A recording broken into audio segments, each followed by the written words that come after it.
पश्चिम बंगाल का मुर्शिदाबाद जिला इन दिनों देश भर की सुर्खियों में है। बीते दिनों वहां हुई भीषण सांप्रदायिक हिंसा में अब तक 3 लोगों की मौत, कई लोग घायल और हिंदू समुदाय के परिवारों का पलायन हो चुका है। इस मुद्दे पर देश की सर्वोच्च अदालत यानी सुप्रीम कोर्ट में याचिका दाखिल की गई थी, लेकिन कोर्ट ने सोमवार को उस याचिका को सुनने योग्य न मानते हुए रद्द कर दिया। कोर्ट ने याचिकाकर्ताओं को ये सलाह दी कि वो सभी तथ्यों और सबूतों के साथ उचित प्रारूप में याचिका दाखिल करें, तभी कोई कार्रवाई संभव है। लेकिन कोर्ट के इस रवैये ने राजनीतिक माहौल और भी गर्मा दिया है। बीजेपी सांसद निशिकांत दुबे इस फैसले से बेहद नाराज हैं।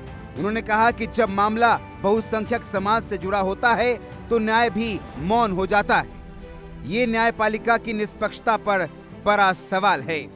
सुप्रीम कोर्ट को इस मुद्दे पर संज्ञान लेना चाहिए, लेकिन दुर्भाग्य है कि ऐसा नहीं हो रहा। दुबे ने आगे कहा कि इस हिंसा को लेकर देश भर में चिंता है और केंद्र सरकार इस पर चुप नहीं बैठ सकती। निशिकांत दुबे ने एक और बड़ा दावा करते हुए ये भी कहा कि पीएम मोदी भी इस मामले को लेकर बेहद नाराज है। उन्होंने कहा कि पीएम मोदी हालात पर नजर बनाए हुए हैं। अगर न्याय की आवाज दबाई जाएगी तो मोदी सरकार चुप नहीं बैठेगी। वहीं बीजेपी सूत्रों के मुताबिक केंद्र सरकार जल्द ही पश्चिम बंगाल सरकार से इस मामले पर जवाब मांग सकती है और जरूरत पड़ी तो केंद्रीय एजेंसियों की मदद भी ली जा सकती है। मुर्शिदाबाद में 2 समुदायों के बीच अचानक तनाव और झड़प शुरू हुआ। वो जल्द ही संगठित हिंसा में बदल गया। कई घरों और दुकानों को आग के हवाले कर दिया गया। लोगों पर हमले हुए और स्थिति ऐसी हो गई कि कई हिंदू परिवारों को इलाका छोड़ना पड़ा। स्थानीय प्रशासन पर लापरवाही और पक्षपात के आरोप भी लगे।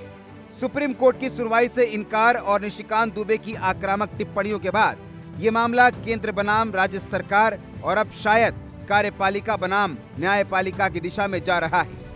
विपक्षी पार्टियां जहां सरकार पर राजनीति करने का आरोप लगा रही है, वहीं बीजेपी से हिंदुओं की सुरक्षा और न्याय की लड़ाई बता रही है।